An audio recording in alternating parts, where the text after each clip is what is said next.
Bapa kau mendengar seruan hatiku, tak pernah kau lepaskan dari kasih-Mu. Lewat lembah kelam, kau temani aku. Roh-Mu bekerja selalu untuk kebaikanku.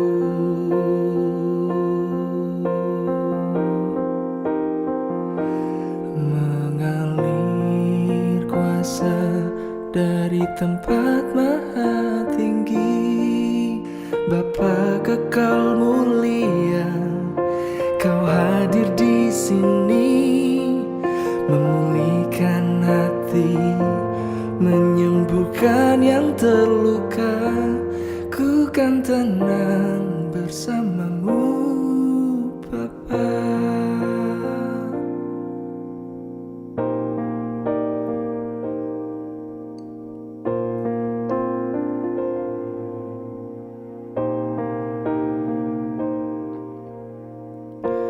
Lewat lembah kelam, kau temani aku. Roh-Mu bekerja selalu untuk kebaikanku.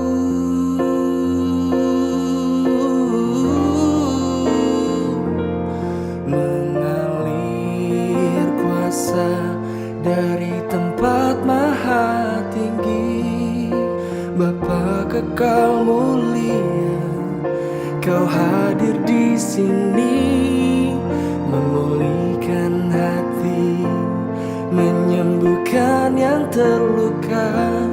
Ku kan tenang bersama-Mu, Bapa.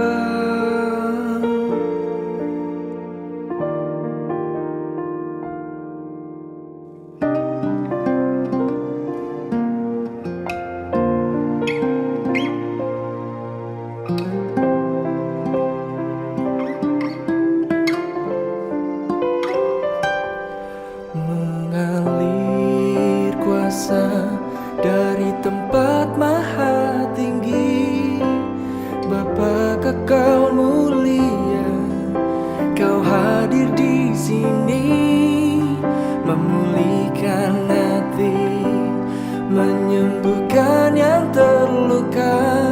Ku kan tenang bersama-Mu, Bapa.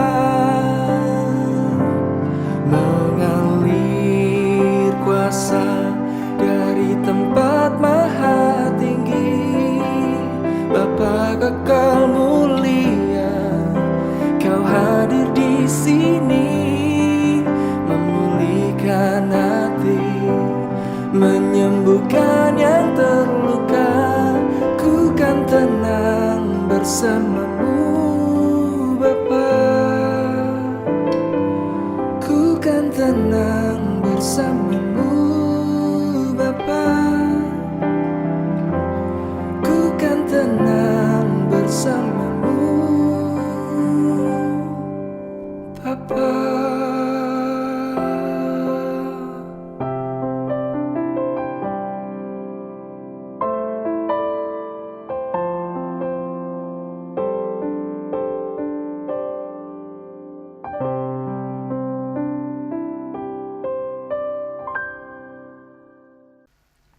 Hai kompak, kembali lagi bersama dengan kami di sini.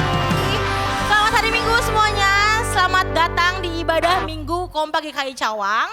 Kami semua sangat senang bisa bersama-sama dengan teman-teman hari ini bersekutu bersama. Tapi gimana pun senangnya kita ya saling ketemu virtual kayak gini. Tapi kita mau berdoa kalau ini adalah ibadah online terakhir. Onsite, semoga secepatnya onsite ya. Ini udah menjadi pokok doa juga yang kita bawa dalam doa 10 hari kemarin tuh yang udah ya 2 minggu yang lalu lah. Itu juga kita doakan. Jadi semoga setelah ini kita udah bisa ibadah onsite ya teman-teman. Jadi akan mendengar teriakan gue langsung, nggak usah via layar HP ya. Pasti udah pada kangen diteriakin sama gue kan. Oke, teman-teman, kita hari ini mau percaya bagaimanapun metode yang kita lakukan, baik online maupun onsite, tapi kita mau percaya bahwa semangat dan hati menyembahnya tetap sama, tetap satu, karena Allah yang kita sembah tetap sama. Kita mau nyatakan hari ini kita mau merendahkan hati kita mau membuka hati untuk mendengar firman Tuhan dan memuji Allah karena Ia adalah Allah yang layak kita sembah. Layaklah segala bangsa sujud menyembah Tuhan.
Suku-suku bangsa ke bawah kaki kita.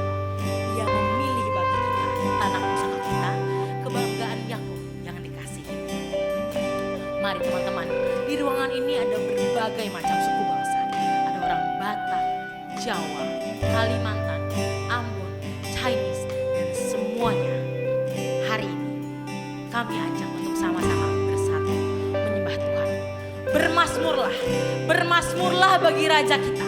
Bermasmurlah sebab Allah adalah Raja seluruh bumi. Bermasmurlah dengan nyanyian pengajaran.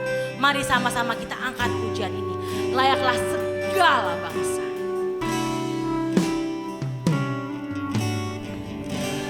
Layaklah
Mari kita berdoa. Tuhan Yesus, sungguh Tuhan kami mengucap syukur karena Tuhan telah satukan kami bersama-sama secara virtual hari ini ya Bapa. Terima kasih karena hati yang mau selalu setia Tuhan tanamkan di dalam kami masing-masing. Karena kami mau menyembah Tuhan, mau sujud di hadapan Tuhan, tidak terbatas metode apapun. Terima kasih ya Bapa. Tuhan, sekarang kami mau memulai ibadah kami mau mendengar firman Tuhan. Kiranya Tuhan saja yang ambil bagian dalam ibadah ini. Kiranya Tuhan yang berperkara bagi kami pribadi lepas pribadi. Berkatalah Allah, sehingga kami semakin peka, semakin bisa mendengar apa yang Tuhan sampaikan, apa yang Tuhan telah tempatkan bagi yang menjadi bagian kami dalam hidup ini. Berfirmanlah Allah, dalam nama Tuhan Yesus Kristus kami serahkan ibadah ini ke dalam tangan-Mu. Amin.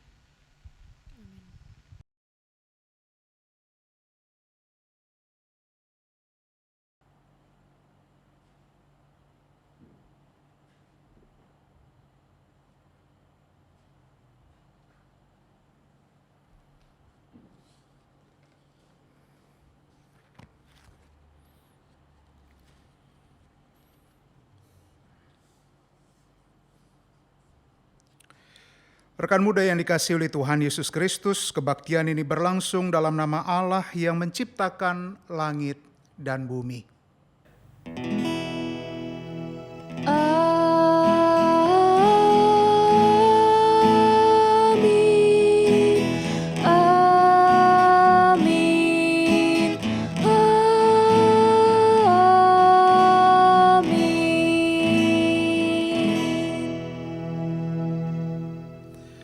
Salam sejahtera bagi saudara yang datang dalam nama Tuhan. Tuhan menyertai saudara.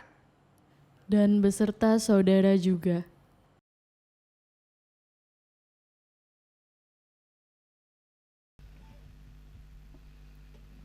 Tuhan tidak pernah anggap hina hati yang hancur. Apapun kesalahan kita, apapun dosa kita, yang kita lakukan kepada sesama kita, ataupun mungkin yang kita lakukan bahkan saat enggak ada yang lihat, itu semua tetap bisa kita serahkan kepada Tuhan. Selama kita masih mau hidup di dalam Tuhan, kita masih mau bertobat dan kembali taat kepada Tuhan. Mari teman-teman, untuk setiap hal yang kita lakukan yang mendukakan hati Tuhan, kita bawa hari ini, kita akui di hadapannya, karena itu adalah awal mula dari pertobatan kita. Saya mengajak teman-teman sekalian untuk berdoa secara pribadi, mengakui dosa dan kesalahan teman-teman, dosa dan kesalahan saya, kami semua di sini juga, dan kita akan bersama-sama menutupnya dalam doa. Mari kita berdoa.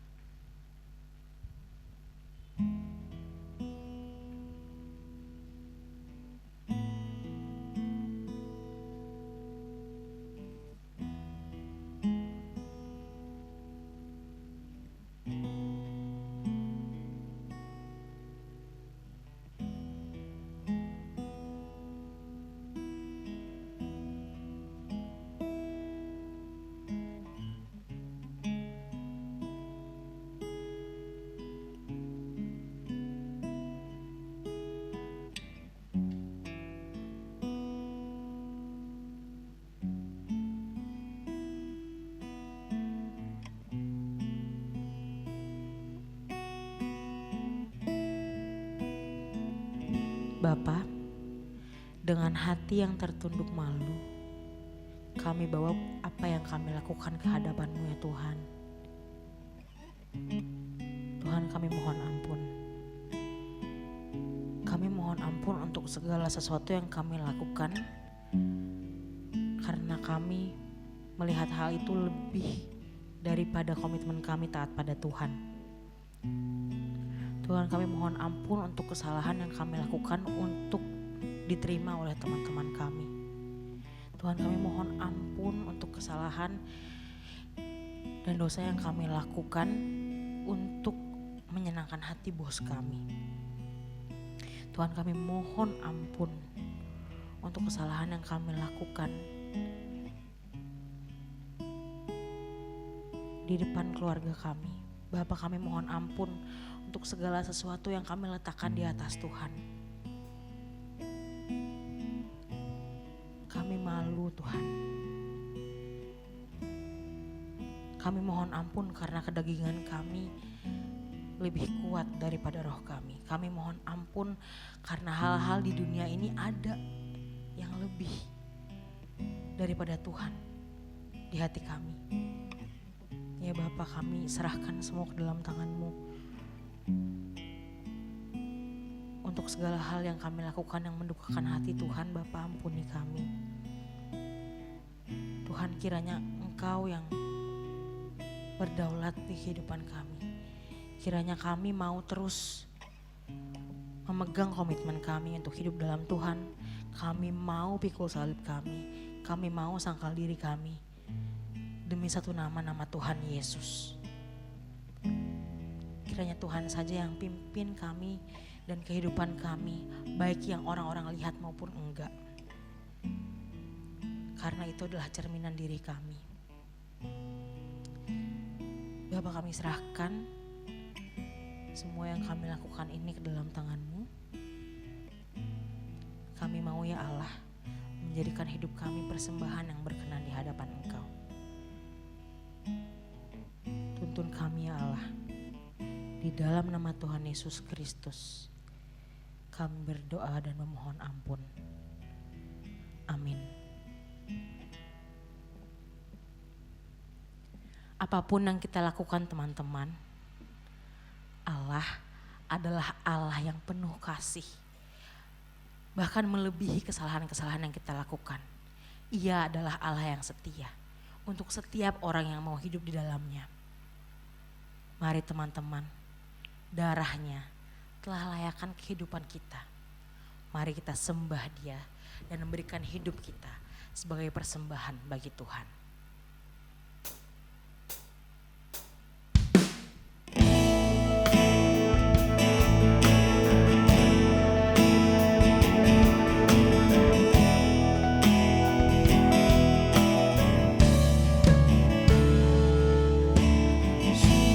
Besar setiamu, nyata di sepanjang hidupku. Darahmu telah layakkan kehidupanku.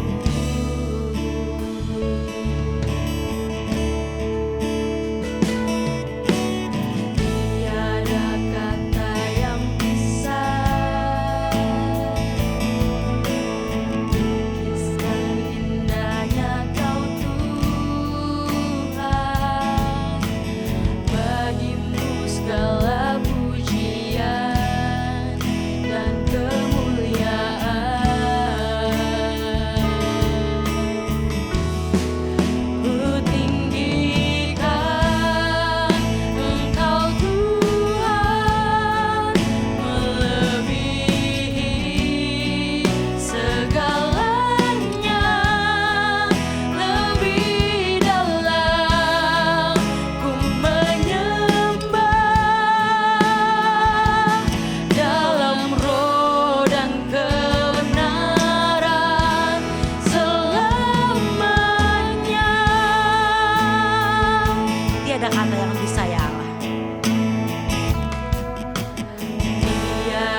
Berita anugerah bagi kita pada saat ini diambil dari surat Roma pasalnya yang ketiga ayat 23 sampai 25a. Surat Roma pasalnya yang ketiga ayat 23 sampai 25a. Saya akan bacakan untuk kita sekalian, demikian firman Tuhan. Karena semua orang telah berbuat dosa dan telah kehilangan kemuliaan Allah, dan oleh kasih karunia telah dibenarkan dengan cuma-cuma karena penebusan dalam Kristus Yesus. Kristus Yesus telah ditentukan Allah menjadi jalan pendamaian karena iman dalam darah-Nya. Demikianlah berita anugerah dari Allah. Syukur kepada Allah. Karena Tuhan sudah mengampuni dosa dan kesalahan kita, marilah kita saling mengampuni satu sama lain.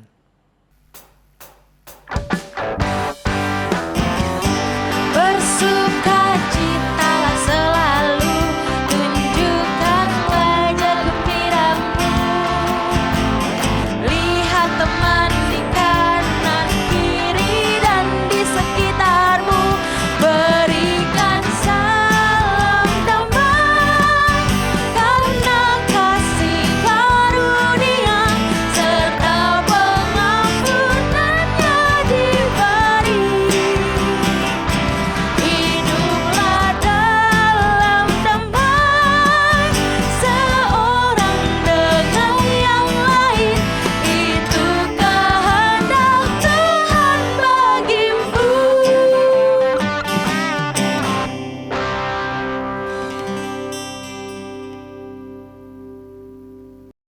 Kita mau mendengarkan firman yang akan dibawakan oleh Pendeta Rudi Arianto.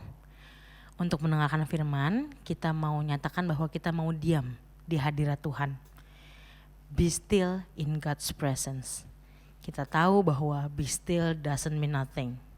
Saat kita diam, kita bisa fokus mendengar suara Tuhan. Kita mau mendengar baik arahannya, tuntunannya, maupun perintahnya. Kita mau jadi pribadi yang dengar-dengaran. Mari kita nyatakan bahwa Tuhan, kita mau diam di hadirat Allah.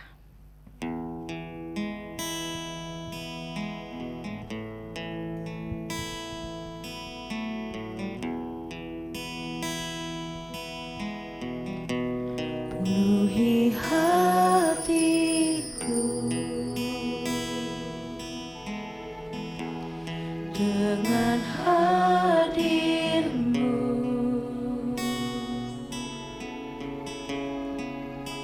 Ku rindu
Rekan-rekan muda yang dikasihi oleh Tuhan Yesus Kristus, marilah kita bersama-sama menyiapkan hati kita. Kita akan membaca dan merenungkan firman Tuhan. Tentu dengan kekuatan kita sendiri kita tidak mampu memahami firman Tuhan, oleh sebab itu mari kita berdoa memohon bimbingan Roh Kudus. Kita berdoa. Bapa di dalam surga, Allah yang kami kenal di dalam Tuhan Yesus Kristus, pada saat ini Tuhan kami memohon kehadiran-Mu. Biarlah kuasa Roh Kudus itu menguasai kami, dan kami dimampukan untuk memahami firman yang sementara akan kami baca dan kami renungkan. Dan hamba-Mu yang akan menyampaikannya kiranya Tuhan urapi, sehingga apa yang keluar dari mulut dan bibirnya sungguh-sungguh berasal daripada-Mu. Sampaikanlah amanat-Mu kepada jemaat-Mu ya Tuhan, biarlah mereka yang mendengar boleh memahami dan bahkan boleh melakukannya di dalam kehidupan mereka. Di dalam nama-Mu, Tuhan Yesus Kristus, Tuhan dan Juru Selamat kami yang hidup, firman yang sejati itu kami mengucap syukur dan berdoa. Amin. Firman Tuhan yang akan bersama-sama kita renungkan, kita gumuli pada saat ini, diambil dari Injil Lukas pasalnya yang ke-8, Injil Lukas pasalnya yang ke-8, ayat 26 sampai 39. Injil Lukas pasalnya yang ke-8, ayat 26 sampai 39. Lembaga Alkitab Indonesia memberi judul bacaan kita ini, Yesus mengusir roh jahat dari orang Gerasa. Saya akan membacakannya untuk kita sekalian, demikian firman Tuhan. Lalu mendaratlah Yesus dan murid-muridnya di tanah orang Gerasa yang terletak di seberang Galilea. Setelah Yesus naik ke darat, datanglah seorang laki-laki dari kota itu menemui dia. Orang itu dirasuki oleh setan-setan, dan sudah lama ia tidak berpakaian dan tidak tinggal di dalam rumah, tetapi dalam pekuburan. Ketika ia melihat Yesus, ia berteriak lalu tersungkur di hadapannya dan berkata dengan suara keras, "Apa urusanmu dengan aku, hai Yesus, Anak Allah yang Maha Tinggi? Aku memohon kepadamu supaya engkau jangan menyiksa aku." Ia berkata demikian sebab Yesus memerintahkan roh jahat itu keluar dari orang itu. Karena sering roh itu menyeret-nyeret dia, maka untuk menjaganya ia dirantai dan dibelenggu. Tetapi ia memutuskan segala pengikat itu, dan ia dihalau oleh setan itu ke tempat-tempat yang sunyi. Dan Yesus bertanya kepadanya, "Siapakah namamu?" Jawabnya, "Legion," karena ia kerasukan banyak setan. Lalu setan-setan itu memohon kepada Yesus supaya ia jangan memerintahkan mereka masuk ke dalam jurang maut. Adalah di sana sejumlah besar babi sedang mencari makan di lereng gunung. Lalu setan-setan itu meminta kepada Yesus supaya ia memperkenankan mereka memasuki babi-babi itu. Yesus mengabulkan permintaan mereka. Lalu keluarlah setan-setan itu dari orang itu dan merasuki babi-babi itu. Kawanan babi itu terjun dari tepi jurang ke dalam danau, lalu mati lemas. Setelah penjaga-penjaga babi itu melihat apa yang telah terjadi, mereka lari lalu menceritakan hal itu di kota dan di kampung-kampung sekitarnya. Dan keluarlah orang-orang untuk melihat apa yang telah terjadi. Mereka datang kepada Yesus dan mereka menjumpai orang yang telah ditinggalkan setan-setan itu duduk di kaki Yesus. Ia telah berpakaian dan sudah waras. Maka takutlah mereka. Orang-orang yang telah melihat sendiri hal itu memberitahukan kepada mereka bagaimana orang yang dirasuk setan itu telah diselamatkan. Lalu seluruh penduduk daerah Gerasa meminta kepada Yesus supaya ia meninggalkan mereka, sebab mereka sangat ketakutan. Maka naiklah ia ke dalam perahu, lalu berlayar kembali. Dan orang yang telah ditinggalkan setan-setan itu meminta supaya ia diperkenankan menyertainya. Tetapi Yesus menyuruh dia pergi, katanya, "Pulanglah ke rumahmu dan ceritakanlah segala sesuatu yang telah diperbuat Allah atasmu." Orang itu pun pergi mengelilingi seluruh kota dan memberitahukan segala apa yang telah diperbuat Yesus atas dirinya. Demikianlah pembacaan firman Tuhan. Berbahagialah setiap mereka yang mau merenungkan firman Tuhan siang dan malam dan juga mau melakukannya. Haleluya. Haleluya, haleluya, haleluya.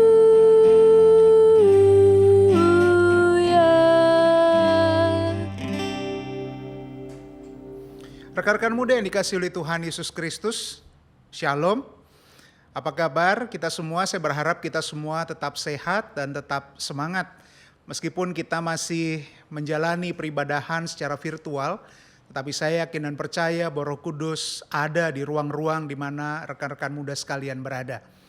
Nah, rekan-rekan muda yang dikasihi oleh Tuhan Yesus Kristus, siapakah di antara rekan-rekan sekalian yang adalah orang Kristen sejak dilahirkan? Saya termasuk ya. Karena saya dilahirkan sebagai seorang Kristen, orang tua saya Kristen. Dan siapa juga yang ketika dewasa baru memutuskan untuk mengikut Tuhan Yesus. Artinya mungkin dia beriman berbeda tetapi kemudian dia berjumpa dengan Tuhan Yesus di dalam perjalanan hidupnya dan kemudian memutuskan untuk mengikut Tuhan Yesus. Nah, di dalam kekristenan saudara, pertanyaan saya berikutnya, sudahkah saudara bertemu dengan Tuhan? Nah, ini pertanyaan agak tricky ya, rekan-rekan sekalian. Nah, kabar baik bagi rekan-rekan yang baru setelah dewasa mengikut Tuhan, karena biasanya orang-orang semacam ini bertemu dengan Tuhan terlebih dahulu, baru kemudian oleh karena pergumulan imannya itu, dia memutuskan untuk beriman kepada apa yang sudah ia temui itu, atau Tuhan Yesus yang sudah ia temui itu. Nah, saya tidak tahu nih, rekan-rekan yang lahir sebagai Kristen apakah juga memiliki passion yang sama, apakah juga memiliki semangat yang sama dengan rekan-rekan yang bertemu dengan Tuhan Yesus di dalam perjalanan hidupnya. Sebab ini kan sebuah pemberian ya, sedangkan kepercayaan kita kepada Yesus itu harusnya bukan berupa warisan tetapi sungguh-sungguh kita pilih di dalam kehidupan kita. Nah, saya berharap kita semua sudah memasuki tahap berjumpa dengan Yesus bukan hanya sekedar mendengar dari. Ya, sebab banyak di antara kita yang hanya mendengar dari orang tua kita tentang Yesus, mendengar dari pendeta kita tentang Yesus, mendengar dari majelis kita tentang Yesus, mendengar dari guru sekolah minggu kita tentang Yesus, tapi kita sendiri belum mengalami Tuhan Yesus. Nah, perjumpaan dengan Tuhan Yesus itu biasanya ditandai oleh sebuah peristiwa yang tidak selalu menyenangkan. Ada peristiwa-peristiwa yang mungkin ya kita anggap sebagai musibah, tetapi itu menjadi titik balik di dalam kehidupan kita. Saya pernah bertemu dengan seseorang yang ketika sakitnya, ketika berada dalam pergumulan antara hidup dan mati, ia merasa didatangi oleh sosok yang bercahaya dan dia memahami bahwa itu adalah Yesus Kristus begitu, dan kemudian Tuhan Yesus menjamah dan kemudian dalam waktu beberapa bulan kemudian dia sembuh total dari sakit penyakitnya. Dan sejak saat itu dia mengambil keputusan, saya akan ikut Yesus. Ada lagi di sebuah literatur saya pernah membaca, ini sesuatu yang jauh lebih unik lagi Bapak Ibu dan Saudara. Jadi dikatakan begini, ada seorang yang di dalam mimpinya itu bertemu dengan sosok yang tidak dia kenal begitu. Dan sosok itu selalu mengatakan, ikutlah aku, ikutlah aku. Ini siapa sih orang ini begitu ya. Karena orang ini penganut kejawen ya teman-teman sekalian. Lalu dia berpikir, wah jangan-jangan ini mbah saya gitu. Jangan-jangan ini nenek moyang saya yang mendatangi saya dan mengajak saya untuk memiliki ilmu tertentu begitu.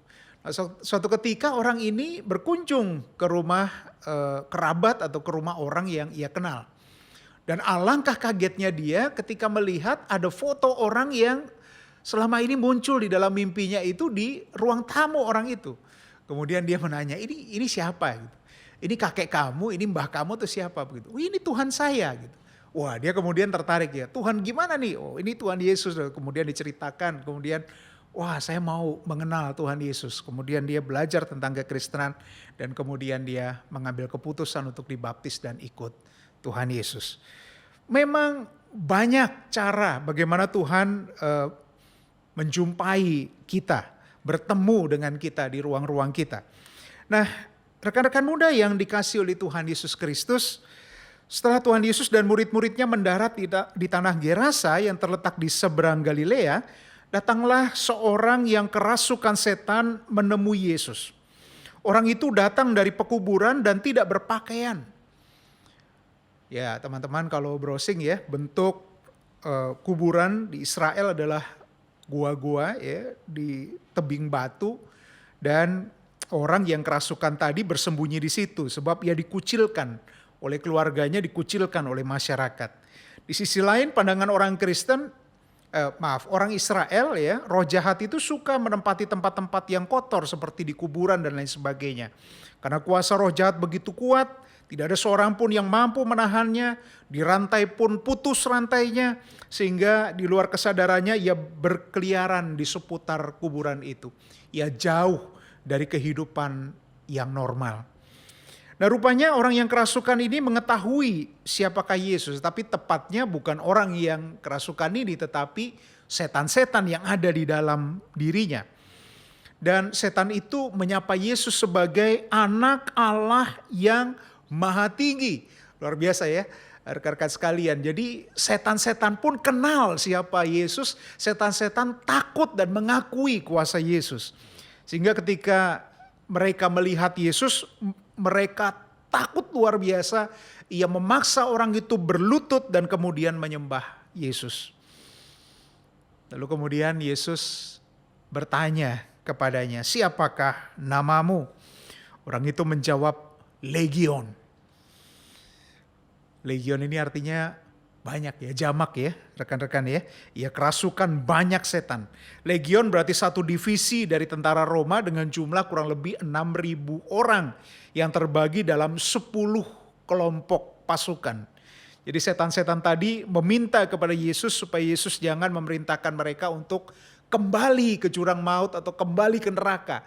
Tetapi mereka masih tetap ingin ada di dunia ini. Bagaimana caranya? Kemudian yang ada di sekeliling situ, karena di tempatnya sepi ya rekan-rekan ya, hanya ada kumpulan babi-babi gitu. Oleh sebab itu mereka meminta izin kepada Yesus, kalau boleh kami jangan dibuang ke neraka tetapi kami merasuki babi-babi itu saja Tuhan. Lalu Yesus mengizinkan hal itu terjadi dan masuklah mereka ke babi-babi itu, dan babi-babi itu terjun ke sungai dan kemudian mati lemas. Dan orang yang kerasukan setan tadi menjadi sembuh. Bagi Yesus, satu orang lebih berharga daripada ribuan babi. Di sisi lain, sebanyak apapun jumlah roh jahat, Yesus lebih berkuasa. Sehingga ia mampu mengalahkan mereka. Nah peristiwa itu membuat suasana kota menjadi gempar, bahkan memicu berbagai reaksi kepada Yesus. Mungkin juga salah satunya, meskipun tidak diceritakan di dalam Alkitab kita, dari pemilik babi-babi itu ya, mungkin mereka merasa, wah ini orang bikin kacau aja nih gitu ya. Babi-babi saya aman sejahtera, tiba-tiba kemasukan setan dan kemudian mati semua begitu. Nah, ini mungkin juga memicu kebencian kepada Yesus. Oleh sebab itu Yesus segera menyingkir dari tempat itu. Dan rekan-rekan yang dikasihi oleh Tuhan Yesus Kristus, apa hikmat yang bisa kita dapat dari firman Tuhan yang kita baca dan kita renungkan pada saat ini? Saya mencatat ada 3 hal yang saya berharap bisa juga menyentuh kehidupan kita dan menjadi bahan perenungan bagi kita, paling tidak pada minggu ini, supaya kita bersama-sama lebih lagi menggumuli firman ini dan mencintainya, bahkan juga melakukannya di dalam kehidupan kita. Yang pertama, rekan-rekan muda sekalian, orang yang dirasuk setan itu mengalami perjumpaan dengan Yesus yang mengakibatkan perubahan besar di dalam kehidupannya. Seorang yang kerasukan setan melambangkan kelemahan, dan Yesus menjamah kelemahan itu, mengubah kelemahan itu menjadi kekuatan. Yesus memulihkan orang yang lemah, orang yang hidup tanpa harapan, dan memberikan mereka pengharapan. Itulah Yesus yang hadir di tengah-tengah kondisi kita, orang-orang berdosa yang tanpa pengharapan. Teman-teman sekalian, kita ini sudah mati oleh karena dosa kita. Kita ini layaknya disalibkan bersama dengan penjahat-penjahat yang ada di kanan dan kiri Yesus. Ya, tetapi Yesus sendiri mati bagi kita. Darahnya tercurah untuk membasuh kita supaya kita dibangkitkan, supaya kita mendapatkan kesempatan kedua, supaya kita mendapatkan kehidupan baru di dalam Tuhan. Oleh sebab itu di awal khotbah tadi saya tanyakan kepada rekan-rekan sekalian, sudahkah rekan-rekan berjumpa dengan Yesus? Sebab perjumpaan itu menentukan seberapa dalam pemahaman kita, seberapa dalam cinta kasih kita kepada Tuhan Yesus.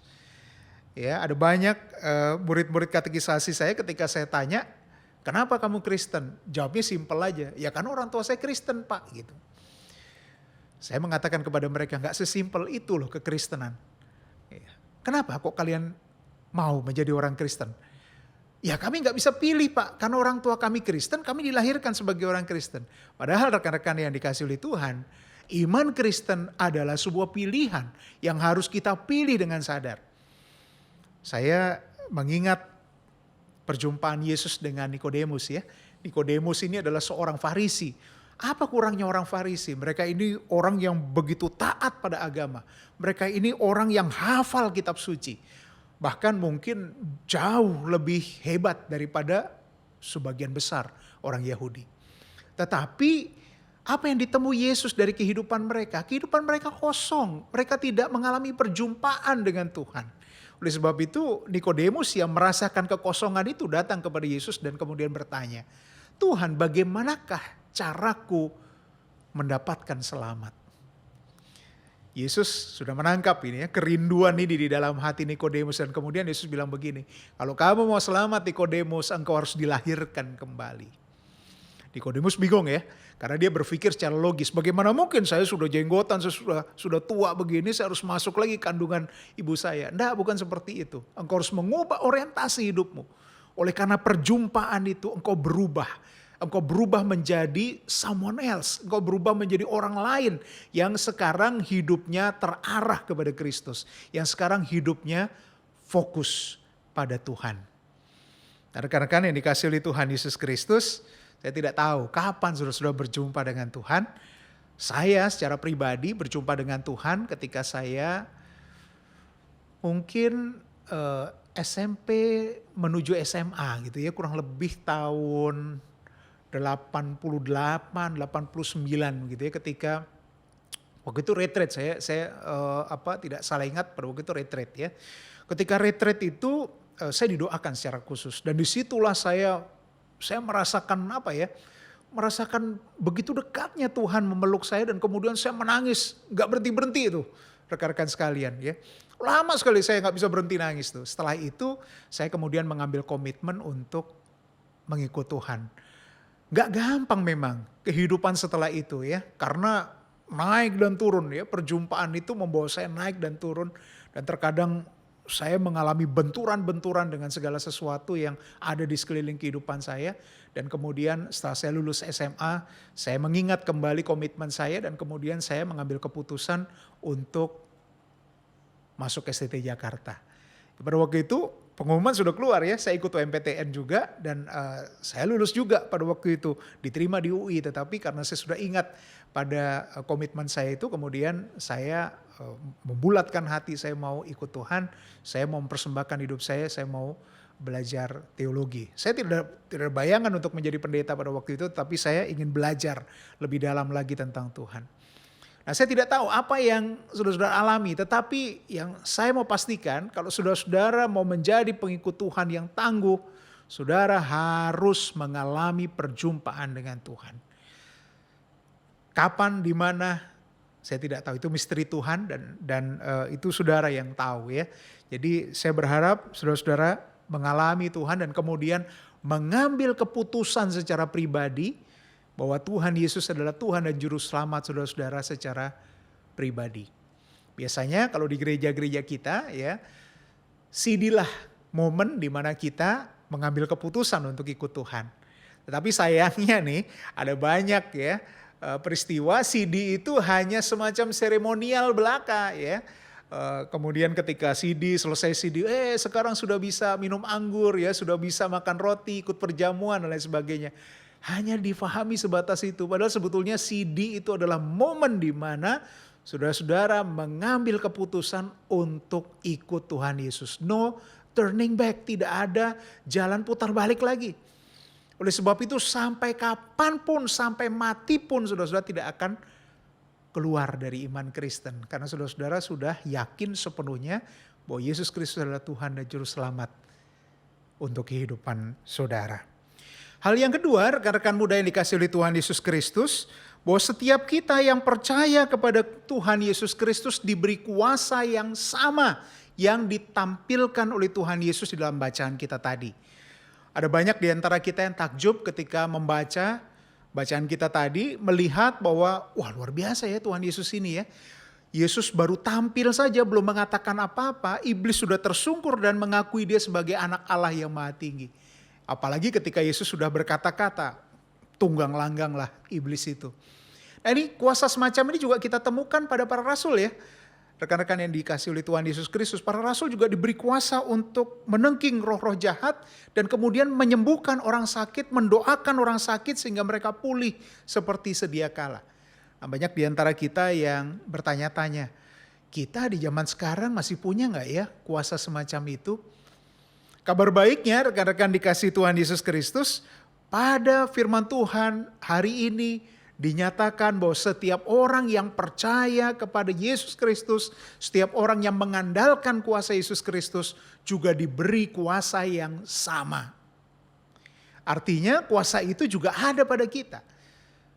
Ingat ketika Tuhan Yesus katakan kepada kita, andai saja engkau memiliki iman sebesar biji sesawi saja, dan engkau katakan kepada gunung atau kepada pohon, pergi, terbantun ke dalam laut, tenggelam ke dalam laut, maka mereka akan mengikuti. Apa artinya biji sesawi itu? Artinya kalau kita sungguh-sungguh berserah kepada Tuhan, kalau sungguh-sungguh Yesus itu ada di dalam kita, roh Tuhan itu bekerja di dalam kita, ketika kita mengatakannya, bukan kita lagi yang mengatakannya, tetapi Yesus Kristus yang ada di dalam kita, Roh Kudus yang ada di dalam kita, yang melakukannya untuk kita. Kalau Yesus yang berkata-kata, rekan-rekan muda yang dikasihi oleh Tuhan, tidak ada yang mustahil. Ya, bagi Tuhan gak ada yang mustahil ya.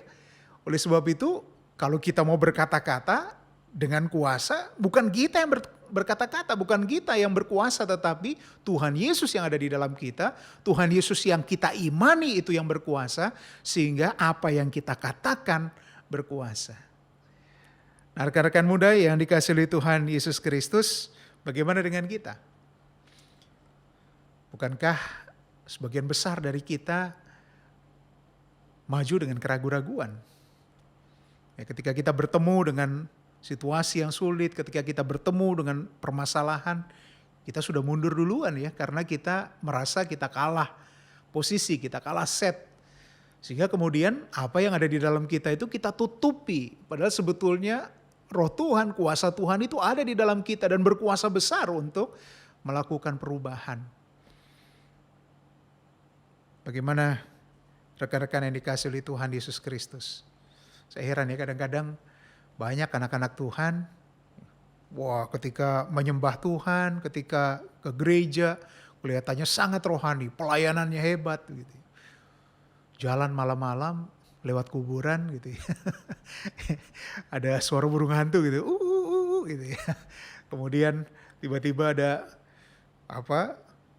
penampakan gitu ya, ada perempuan di pinggir jalan pakai daster warna putih begitu, kemudian rambutnya panjang gitu. Wah, langsung balik kanan, langsung lari sekencang-kencangnya. Kemudian apa yang dikatakan di mulut ya, Bapa kami di dalam surga, dikuduskanlah namamu, datanglah kerajaanmu. Ya, doa Bapa kami ya. Seakan-akan doa Bapa kami itu mantra ya, menakut-nakutin setan gitu. Padahal teman-teman, itu ibu-ibu yang mau ngangkat jemuran ya, kemalaman gitu, karena tadi kehujanan gak sempat diangkat gitu. Nah, rekan-rekan dikasihi Tuhan Yesus Kristus, kita masih mengalami ketakutan-ketakutan semacam itu gak? Wah, banyak ya diantara kita yang aneh ya. Kadang-kadang kita pergi ke bioskop, apa yang kita cari? Yang kita cari film-film serem gitu. Itu kayaknya bagus deh film itu deh. KKN di Desa Penari gitu ya, keren deh kayaknya deh film itu deh. Yuk kita nonton yuk bareng-bareng yuk gitu. Saudara-saudara ketika mau nonton udah keringat dingin duluan gitu. Aduh jangan dong gitu. Tapi karena teman-teman yang lain nonton, kemudian saudara-saudara ya udah deh gitu. Kemudian saudara-saudara tahu bahwa di dalam itu saudara kan ditakut-takuti, tetapi saudara rela bayar gitu untuk ditakut-takutin ya.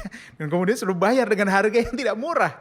Dan kemudian ketika karcis disobek, saudara udah gemeteran gitu ya, udah ketakutan. Masuk di dalam bioskop, apa yang saudara lakukan di sana? Cuma tutup mata dari awal sampai akhir. Saudara nggak nonton ya. Nanti ketika selesai filmnya, saudara colek ya yang di sebelah saudara, kemudian bilang begini, tadi ceritanya gimana sih gitu ya. Ngeselin ya saudara-saudara ya. Nah, apa sih sebetulnya saudara-saudara cari? Saudara-saudara takut, tetapi saudara-saudara mau bayar untuk ditakut-takuti. Ya, padahal kita memiliki Tuhan yang luar biasa. Kita memiliki Yesus yang penuh kuasa. Oleh sebab itu tidak ada yang perlu kita takuti di bawah kolong langit ini, termasuk kuasa-kuasa kegelapan. Rekan-rekan yang dikasihi Tuhan Yesus Kristus, saya mengingatkan kepada kita sekalian, kalau kita memang percaya kepada Tuhan Yesus, maka kita tidak perlu takut kepada kuasa-kuasa apapun yang kita jumpai di bawah kolong langit ini. Karena kuasa Yesus saya pastikan jauh lebih dahsyat, jauh lebih hebat dari kuasa apapun yang saudara jumpai. Yang perlu saudara lakukan hanya berdoa, memohon kepada Tuhan untuk mengambil kendali. Dan Yesus akan menampakkan kuasanya kepada saudara. Saya punya cerita yang menarik, rekan-rekan yang dikasihi Tuhan Yesus Kristus. Saya memiliki jemaat yang baru saja dibaptis. Ya, pemahaman kekristenannya belum terlalu mendalam. Dia sudah menikah, suaminya pilot, pergi ke luar kota. Dia hanya tinggal sendiri di rumah. Dan kemudian dia mengurus rumah bersama dengan pembantu dan seorang supir. Tiba-tiba pembantunya kerasukan, teman-teman. Lalu saya pada waktu itu sedang berangkat mengantar anak-anak. Waktu itu anak-anak saya sekolahnya sangat jauh di Sunter ya. Jadi dari Pasar Minggu kami ke Sunter, sampai di Sunter ditelepon oleh si ibu ini. Pak Pendeta tolong saya nggak ngerti harus berbuat apa. Kenapa Bu? Saya bilang begitu. Ini pembantu saya kerasukan. Dia sekarang bersuara tidak seperti dirinya. Jadi suaranya laki-laki begitu. Dia ketawa dengan suara yang menggelegar gitu. Dan kemudian minta disediakan kopi dan rokok gitu. Wih, ngeri juga ya. Ini sesuatu yang saya juga baru dengar gitu ya. Nah kemudian sambil ketawa-ketawa begitu, suaranya bukan suara si pembantu itu ya, tetapi suara laki-laki gitu. Kemudian si ibu-ibu ini kebingungan gitu. Tadi udah dicoba dibaca-bacain nih sama supir saya, nggak mempan. Tadi udah coba disembur nih sama tetangga, nggak mempan juga. Apa yang harus saya lakukan Pak Pendeta? Kemudian saya bilang begini, ibu percaya sama Tuhan Yesus? Percaya Pak Pendeta, saya yakin. Oke, kalau ibu percaya, saya tanya sekali lagi, ibu percaya Tuhan Yesus bisa usir setan itu? Saya percaya Pak Pendeta, saya percaya sekali. Oke, sekarang ibu berdoa saja di sebelah orang yang sedang kerasukan itu. Ibu bilang, Tuhan Yesus, saya tidak tahu apa yang harus saya lakukan. Tetapi yang saya tahu, Tuhan memiliki kuasa yang luar biasa. Kuasa Tuhan tidak ada yang mengalahkan di bawah kolong langit ini. Oleh sebab itu dalam namamu ya Tuhan Yesus, saya usir segala roh-roh jahat yang pada saat ini menguasai ruangan ini. Sudah doakan begitu aja Bu. Saya gak perlu pakai kata-kata apa-apa ya Pak Pendeta. Nggak usah, berdoa aja pakai suara ibu aja. Nggak usah bikin suara-suara macam-macam. Oke Pak Pendeta. Kemudian si ibu ini berdoa. Wah saya udah was-was tuh ya. Udah saya harus pulang ini. Saya harus datang ini rumahnya nih. Nggak mungkin saya tinggal sendirian. Kasian ya. Kemudian saya langsung starter mobil. Saya kasih tahu istri saya harus pulang. Kemudian dalam perjalanan lagi mau keluar parkir. Saya ditelepon lagi sama si ibu ini. Gimana Bu? Saya bilang begitu. Kayaknya gagal nih, saya perasaan saya begitu ya. Si ibu bilang, berhasil Pak Pendeta. Ternyata ketika saya doa, itu tiba-tiba si perempuan itu jatuh dan kemudian dia sadar. Teman-teman, ya kita tidak boleh meragukan pertolongan Tuhan. Bahkan saya sebagai pendeta pun pada waktu itu meragukan ya pertolongan Tuhan. Tetapi kuasa Tuhan yang bekerja di dalam orang yang sungguh-sungguh percaya akan kuasa Tuhan, ya dan amin loh hasilnya. Dan ini terbukti loh. Ya, pada akhirnya terjadi apa yang dia doakan itu. Oleh sebab itu teman-teman, kita nggak perlu pakai teriak-teriak, kita nggak perlu pakai tengking-tengking ya. Kita berdoa, kita memohon kuasa Tuhan dinyatakan, maka jadi. Tetapi teman-teman, kita tidak boleh mempermainkan kuasa itu. Ya, jadi kalau teman-teman nggak dekat dengan Tuhan, teman-teman tidak benar-benar yakin, jangan main-main dengan kuasa-kuasa semacam itu. Saudara bisa dipermainkan ya. Kita baca juga di dalam Alkitab ada anak-anak sekewa loh. Ya, anak-anak sekewa ini mereka tukang-tukang tenung nih, orang yang suka berurusan dengan roh-roh jahat nih.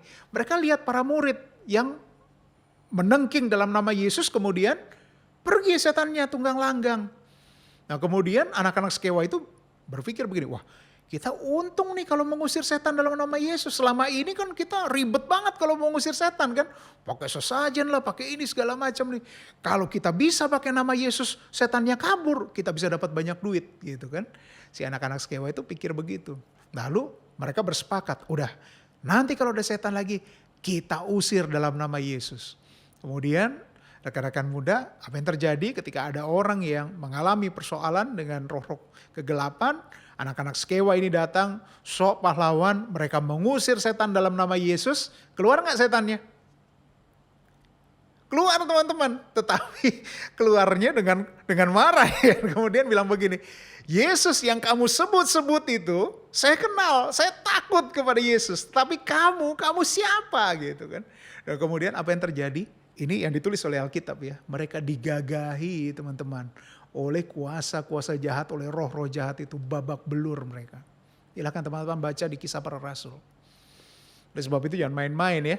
Saudara yakin betul, maka kuasa itu sungguh-sungguh dianugerahkan kepada saudara. Kepada setiap orang yang percaya kepada Yesus. Hal yang ketiga, rekan-rekan muda yang dikasihi oleh Tuhan Yesus Kristus, melalui peristiwa di Gerasa ini Yesus mengajar kita untuk berbuat kasih secara total bagi siapapun dalam pelayanan. Meskipun mungkin bagi kita akan mengalami banyak tantangan, hambatan, atau mungkin malah tanggapan negatif. Dan rekan-rekan muda yang dikasihi oleh Tuhan Yesus Kristus, banyak di antara kita yang ragu untuk maju, melayani Tuhan, melakukan hal-hal baik. Kenapa sih? Karena kata orang. Ini banyak ya saya temukan ya di dalam kehidupan nyata. Saya mau melayani tapi saya takut nih, saya takut dikomentarin, saya takut dikritik dan lain sebagainya. Saya pernah melayani tapi saya diomongin. Saya pernah melayani, saya maksudnya baik tetapi justru saya diomongin gak baik di belakang saya. Nah, rekan-rekan dikasih oleh Tuhan Yesus Kristus, tadi kita lihat sendiri di dalam peristiwa pembebasan orang di Gerasa ini, Tuhan Yesus tahu sebetulnya apa konsekuensi yang akan dia terima kalau dia membebaskan orang yang sedang kerasukan ini. Yesus juga tahu dalam setiap pelayanannya, ia pasti akan menerima berbagai macam respon, baik itu positif maupun negatif. Kita tidak bisa mengharapkan setiap orang selalu senang, setiap orang selalu puas dengan apa yang kita lakukan teman-teman. Karena itu bukan apa yang kita lakukan di dalam pelayanan.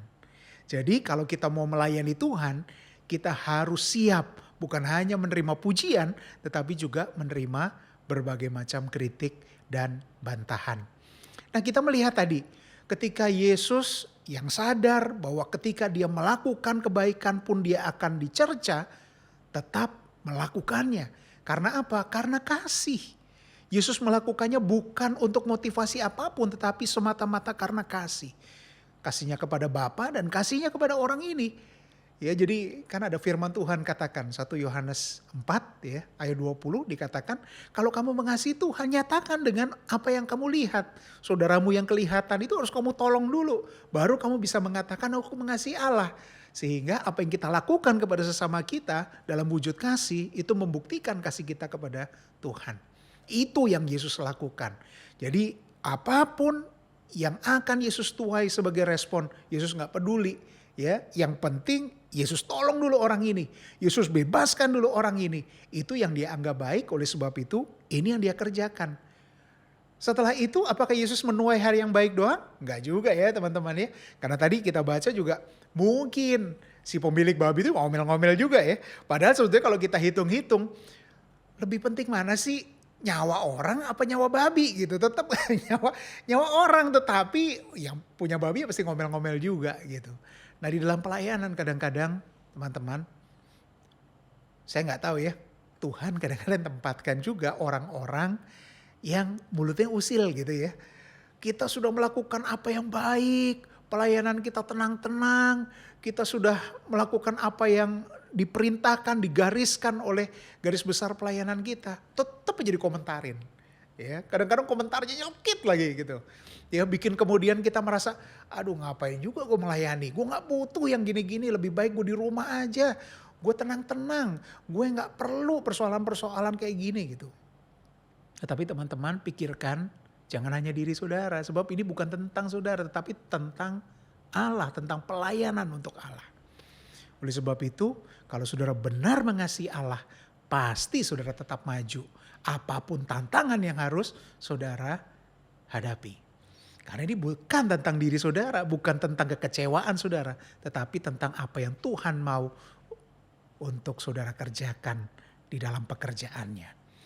Oleh sebab itu, apapun tantangan yang saudara hadapi di dalam pelayanan, maju terus ya. Jangan pernah kecewa, ngambek dan lain sebagainya. Aduh udah deh, itu tinggalin aja deh ya. Udah tebelin aja kupingnya. Kita tetap layani Tuhan karena kita bekerja buat Tuhan, bukan untuk orang, bukan untuk manusia. Nah rekan-rekan yang dikasihi oleh Tuhan Yesus Kristus, tetap semangat di dalam melayani Tuhan. Ingat, kita sudah diberi kuasa untuk melayani Tuhan. Ingat bahwa Tuhan ada di pihak kita. Ya, oleh sebab itu apapun talenta yang Tuhan berikan kepada kita, persembahkan 100% untuk kemuliaan Tuhan. Niscaya kehidupan kita menjadi berkat di tangan Tuhan. Tuhan Yesus memberkati saudara-saudara sekalian. Amin.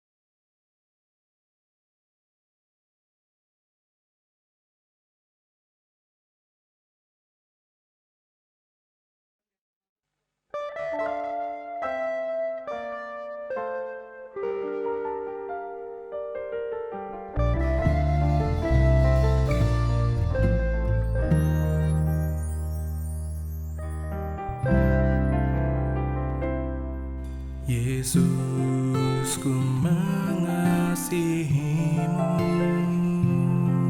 Setiap pagi kau segarkan jiwaku. Sepanjang hari ku menikmati berkat-Mu.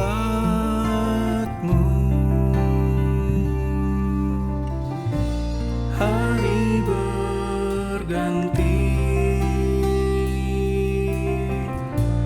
tetap ku rasakan kasih-Mu.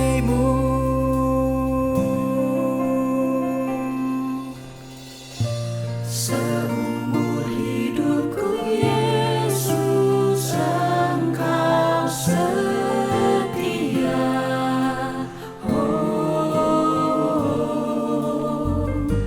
Selagi aku hidup, ku kan memuji-Mu, muliakan-Mu. Selama aku hidup, kebaikan-Mu, penyertaan-Mu tak akan berakhir.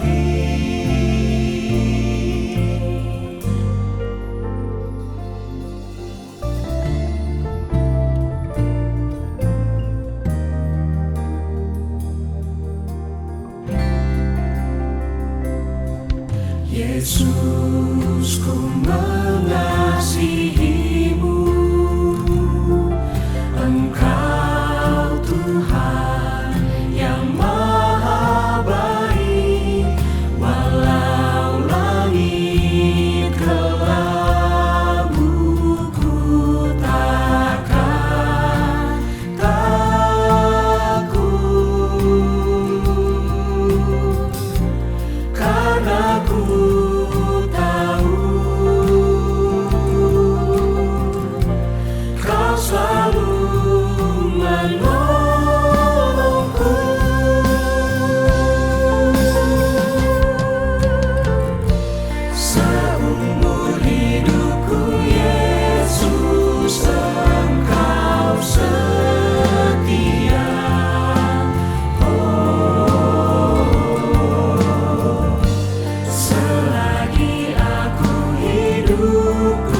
Rekan-rekan kaum muda, marilah kita bersama umat Allah dari masa lalu, masa kini, masa datang, menyatakan pengakuan iman kita seturut dengan pengakuan iman rasuli. Aku percaya kepada Allah, Bapa yang Maha Kuasa, Khalik langit dan bumi, dan kepada Yesus Kristus, anaknya yang tunggal Tuhan kita, yang dikandung dari Roh Kudus, lahir dari adak darah Maria, yang menderita sengsara di bawah pemerintahan Pontius Pilatus, disalibkan, mati dan dikuburkan, turun ke dalam kerajaan maut. Pada hari yang ketiga, bangkit pula dari antara orang mati, naik ke surga, duduk di sebelah kanan Allah, Bapa yang Maha Kuasa. Dan dari sana ia akan datang untuk menghakimi orang yang hidup dan yang mati. Aku percaya kepada Roh Kudus, gereja yang kudus dan am, persekutuan orang kudus, pengampunan dosa, kebangkitan orang mati, dan hidup yang kekal. Amin.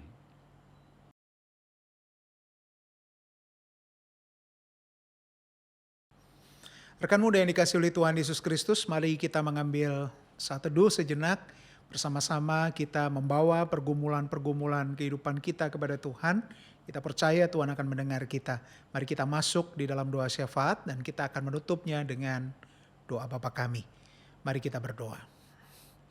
Bapa di dalam Tuhan Yesus Kristus, kami bersyukur kalau pada saat ini Tuhan boleh hadir di ruang-ruang kami. Bahkan kami Tuhan perkenankan untuk mendengar sapaan Tuhan melalui firman yang sudah kami dengarkan bersama. Bapa, mari kiranya Tuhan terus semangati kami di dalam kehidupan yang Tuhan anugerahkan kepada kami. Untuk terus melayani Tuhan, apapun situasi dan kondisi yang harus kami hadapi.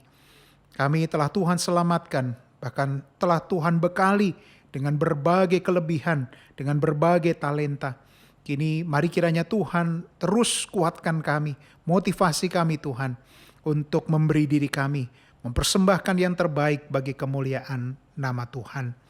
Bapa di dalam surga, di dalam kesempatan pada saat ini Tuhan, kami terus berdoa bagi bangsa dan negara kami di dalam menghadapi situasi pandemi COVID-19. Kami sudah mulai memasuki kenormalan baru dan itu sungguh kami syukuri Tuhan. Pembatasan-pembatasan atas kami mulai diperlonggar. Dan kami percaya itu bukan karena kekuatan kami sendiri, tetapi oleh karena anugerah dan kekuatan yang berasal dari Tuhan. Kami bersyukur ada banyak gereja yang sekarang sudah memulai peribadahan secara full onsite. Kami terus berdoa bagi penerapan segala kebijakan menyangkut masa kenormalan baru ini.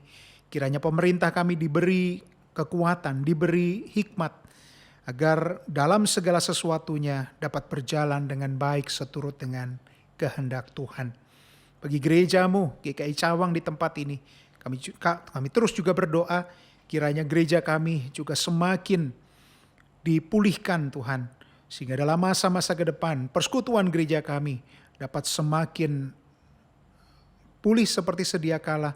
Dan kami dapat kembali berkumpul sebagaimana yang kami lakukan sebelum masa pandemi. Bapa di dalam surga, kami pada kesempatan ini juga berdoa bagi rekan-rekan pemuda kami yang sedang mengalami berbagai macam pergumulan di dalam kehidupannya.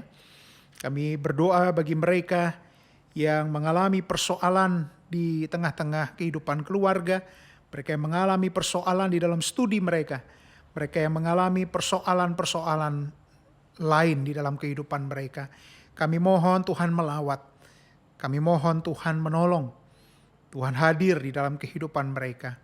Mereka yang mencari pasangan hidup, mereka yang mencari pekerjaan, mereka yang mendambakan keadaan damai di dalam kehidupan mereka. Kami mohon Tuhan menolong. Bapa, di dalam situasi dan keadaan mereka ini, kami percaya Tuhan hadir dan Tuhan memeluk mereka, Tuhan memberi mereka pengharapan, bahkan Tuhan mengabulkan apa yang mereka minta seturut dengan kemurahan Tuhan. Kami percaya rancangan Tuhan berlaku di dalam kehidupan mereka. Rancangan damai sejahtera, rancangan yang baik, yang sudah Tuhan tetapkan bagi mereka. Mari di dalam mereka berharap, Tuhan jagai mereka agar mereka tidak melenceng ke kanan ataupun ke kiri, tetapi tetap setia kepada Tuhan, tetap fokus kepada Tuhan, sehingga apa yang sudah Tuhan sediakan bagi mereka, boleh mereka kecap dan mereka rasakan secara nyata. Bapa di dalam surga, kami berdoa bagi perkuliahan rekan-rekan kami, bagi mereka yang sedang menyelesaikan skripsi, mereka yang sedang menjalani masa perkuliahan. Mari kiranya Tuhan menolong setiap proses yang sedang mereka jalani. Tuhan beri ketekunan, Tuhan beri kekuatan dan kesehatan di dalam mereka menjalani apa yang wajib mereka kerjakan ini.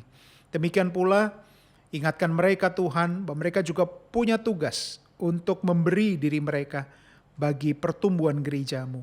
Oleh sebab itu, sesibuk apapun pekerjaan mereka, sesibuk apapun perkuliahan mereka, mari ingatkan mereka untuk memberi diri mereka juga di dalam pelayanan gerejawi bagi kemuliaan nama Tuhan.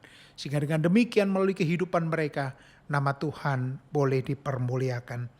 Pada saat ini Tuhan, kami juga berdoa bagi rekan-rekan yang sudah bekerja. Mereka juga membutuhkan pertolongan Tuhan di dalam melakukan segala tugas dan tanggung jawab yang mereka emban. Kiranya Tuhan juga menolong, Tuhan mengiring segala apa yang mereka kerjakan sebagai wujud tanggung jawab mereka, sehingga mereka dapat mengerjakannya dengan baik. Biarlah mereka diingatkan bahwa mereka bukan melayani manusia, tetapi mereka melakukan segala sesuatunya untuk Tuhan, sehingga dengan demikian mereka senantiasa mempersembahkan yang terbaik. Kami juga secara khusus berdoa bagi para pemuda, Tuhan, kiranya Tuhan anugerahi kesetiaan di dalam mereka beriman kepada Tuhan Yesus Kristus. Perjumpaan dengan Tuhan, kiranya Tuhan adakan antara mereka dengan Tuhan secara personal, secara pribadi. Sehingga dengan demikian mereka boleh bertemu dengan Tuhan dan mereka boleh dibangun secara spiritual. Mereka tidak mengalami kekeringan rohani, tetapi mereka boleh merasakan kehadiran Tuhan, jamahan Tuhan di dalam kehidupan mereka. Mari Tuhan, tumbuhkan iman percaya mereka. Tumbuhkan iman percaya mereka di rumah, di kampus, di tempat mereka sekolah, di tempat pekerjaan mereka, dan terutama juga di dalam persekutuan di gereja. Sehingga dengan demikian pertumbuhan iman mereka boleh nyata dan nama Tuhan boleh semakin dipermuliakan. Kehidupan mereka boleh semakin menjadi saksi dimanapun mereka ditempatkan oleh Tuhan. Bapa, kami serahkan kehidupan rekan-rekan muda ini ke depan, apapun yang akan mereka hadapi, kami percaya bahwa mereka tidak sendirian, tetapi mereka bersama dengan Tuhan. Tuhan Yesus ada bersama dengan mereka dan akan terus menyertai kehidupan mereka. Terima kasih Bapa di dalam surga, inilah doa dan permohonan kami yang kami naikkan di dalam nama-Mu, Tuhan kami Yesus Kristus, yang telah mengajar kami berdoa. Bapa kami yang di surga, dikuduskanlah nama-Mu, datanglah kerajaan-Mu, jadilah kehendak-Mu di bumi seperti di surga.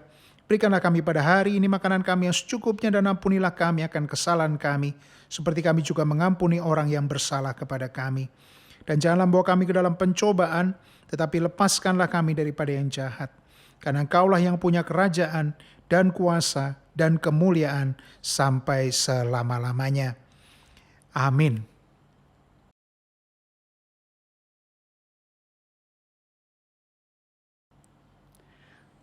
Teman-teman, kaum muda, saat ini kita mendapat kesempatan untuk mengucapkan syukur kepada Tuhan melalui persembahan syukur. Marilah kita memberikan yang terbaik bagi Tuhan dengan beralaskan pada firman Tuhan dalam Amsal 3 ayat 9 sampai dengan 10. Muliakanlah Tuhan dengan hartamu dan dengan hasil pertama dari segala penghasilanmu. Maka lumbung-lumbungmu akan diisi penuh sampai melimpah-limpah. Dan bejana pemerahanmu akan meluap dengan air buah anggurnya. Jemaat pemuda dapat memberikan persembahan dengan mengirimkannya melalui transfer bank ke Bank BCA dengan nomor rekening 27330036669 atas nama GKI Cawang, atau menggunakan fasilitas QRIS dengan mencantumkan angka 43 pada digit terakhir nominal persembahan. Atau kaum muda dapat memasukkan ke dalam sebuah amplop dan dibawa ke gereja. Kemudian memasukkan ke kotak persembahan yang sudah disediakan di gedung gereja.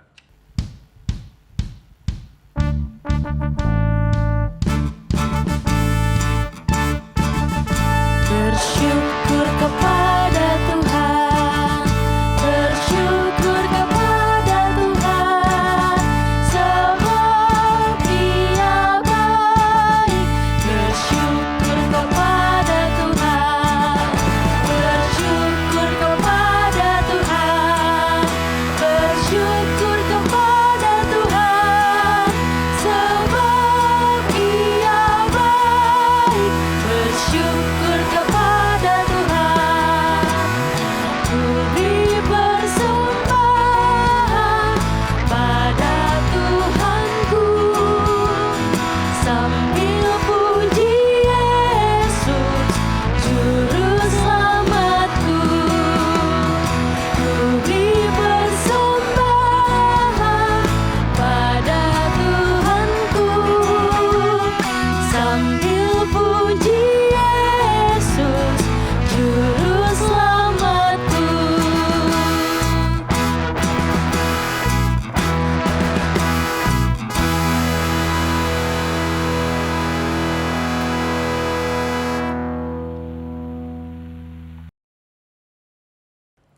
Mari kita menyatukan hati kita akan membawa persembahan kepada Tuhan. Tuhan Allah Bapa di dalam surga, Allah Yesus Kristus, Allah yang hadir di tengah-tengah kehidupan manusia melalui Roh Kudus. Tuhan, kami boleh mengucap syukur atas segala apa yang sudah kami nikmati, kami jalani, kami alami di dalam kehidupan kami. Terima kasih Tuhan atas kuliah kaum muda kami yang kami boleh nikmati, pekerjaan yang boleh kami peroleh. Juga bagi teman-teman pemuda yang saat ini masih mencari pekerjaan. Terima kasih Tuhan atas apa segala berkat yang boleh kami nikmati. Dan kami mau menyerahkan persembahan kami ini di hadirat-Mu yang Maha Kudus. Tuhan berkenan menerima persembahan kami dengan segala tulusan keikhlasan kami dan apa yang ada pada kami. Tuhan kiranya menggunakan, memberkati persembahan ini menjadi alat dalam menolong sesama kami, di dalam kami memberitakan kasih setia Tuhan di antara sesama kami. Terima kasih ya Tuhan, terimalah persembahan kami ini. Tuhan senantiasa memberkati kaum muda, kami semua di dalam pekerjaan, dalam pendidikan, di dalam segala usaha yang boleh kami jalankan. Terpujilah Engkau Tuhan kami, di dalam nama Yesus Kristus, Tuhan Juru Selamat, kami berdoa, kami mengucap syukur. Amin. Teman-teman, hari ini kita belajar melalui firman yang dibawakan oleh Pendeta Rudi. Tadi Pendeta Rudi menjelaskan dengan panjang dan lebar bagaimana pentingnya kita bertemu dengan Tuhan. Saat kita sudah mengalami Tuhan, kemudian kita bisa bagikan kepada sesama kita. Dan jujur menurut saya ini adalah hal yang memberkati saya, karena itu pun yang selama ini kami sering bicarakan, kami hampir selalu bicarakan dan bagikan kepada dan bersama dengan teman-teman pengurus dan pelayan. Bagaimana bisa kita membantu jemaat untuk menikmati Tuhan, untuk mengalami Tuhan, kalau kita sendiri belum menikmati ataupun mengalami Tuhan. Jadi kita harus menikmati Allah dalam setiap apa yang kita urus, menikmati Allah dalam setiap apa yang kita layani. Saat kita menjadi WL, saat kita menjadi pemusik, kita harus terlebih dahulu menikmati Tuhannya. Baru bisa kita bagikan kepada teman-teman kita. Dan saat kita sudah menikmati Allah, baik cinta kasih-Nya, baik pengampunannya, kemudian kita bisa teruskan ke apapun yang kita lihat, ke teman kita, ke saudara kita, ke keluarga kita. Karena hidup ini memang bukan dan tidak akan pernah tentang kita. Hidup ini adalah mengenai pemenuhan tujuan Tuhan dalam hidup kita melalui panggilan kepada kita masing-masing. Kita mau nyatakan betapa kita mau datang untuk memenuhi panggilan Tuhan.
Arahkanlah hatimu kepada Tuhan. Kami mengarahkan hati kami kepada Tuhan. Jadilah saksi Kristus. Syukur kepada Allah, Terpujilah Tuhan. kini dan selamanya. Rekan-rekan muda yang dikasihi oleh Tuhan, terimalah berkat Tuhan. Tuhan memberkati engkau dan melindungi engkau. Tuhan menyinari engkau dengan wajah-Nya dan memberi engkau kasih karunia. Tuhan menghadapkan wajah-Nya kepadamu dan memberi engkau damai sejahtera. Amin. Haleluya, haleluya, haleluya, haleluya, haleluya.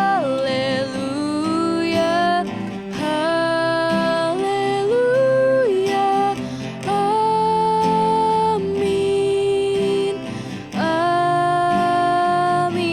amin, amin.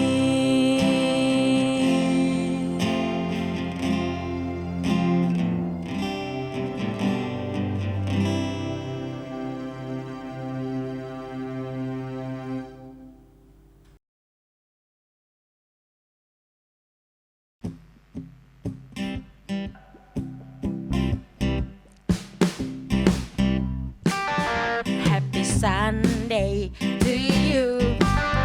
Happy Sunday to you. Happy Sunday, happy Sunday, happy Sunday to you. Happy Sunday kompak. Happy Sunday. Terima kasih sudah bersama-sama bersekutu.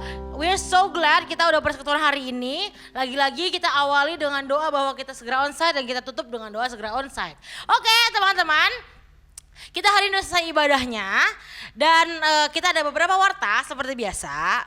Yang pertama, ini rider saya agak-agak berisik ya, boleh tenang dulu ya. Oke, ntar habis ini kita salam-salaman. Oke, yang pertama ada saat teduh. Hari Kamis besok ya, seperti biasa teman-teman. Saat teduh hari Kamis besok jam 8 malam seperti biasa. Dan ini cewek dan cowok dipisah. Jadi kita semua bisa lebih terbuka untuk sharingnya ya. Teman-teman silakan bergabung jam 8 di hari Kamis. Kalau teman-teman mau join sebelum hari Kamis juga maksudnya bisa nanya gitu loh, DM gitu ke pemuda atau ke pengurus tentang sate ini. You are very welcome, okay? And next, kita tetap ada persekutuan di Sabtu besok. Yes.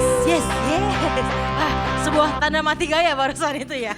Oke, Sabtu besok kita ada persekutuan jam 5 tetap di Zoom ya, masih via Zoom. Jadi tadi sate tetap Zoom dan persekutuan tetap Zoom juga jam 5.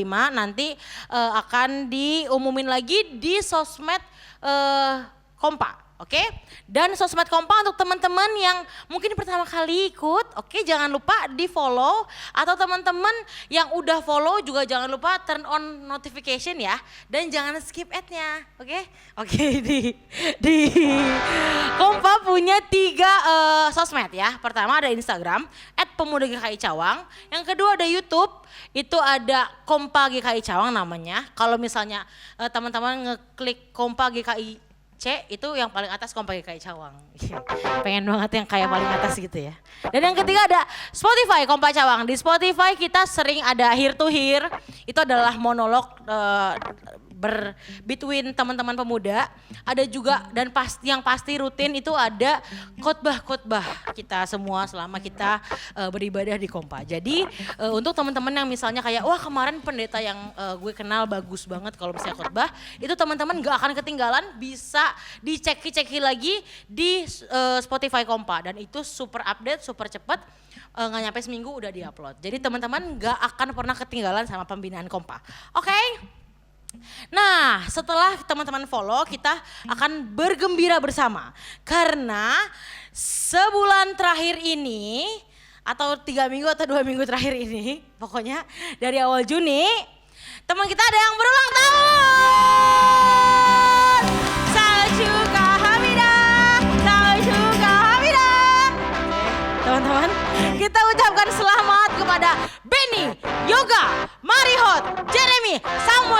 dan Irma. Happy birthday teman-teman. Semoga Tuhan berkati setiap rencana, perjalanan, dan cita-citanya. Oke, teman-teman jangan lupa menyerahkan segala rencananya ke dalam Tuhan. Musik, kita akan bergembira bersama.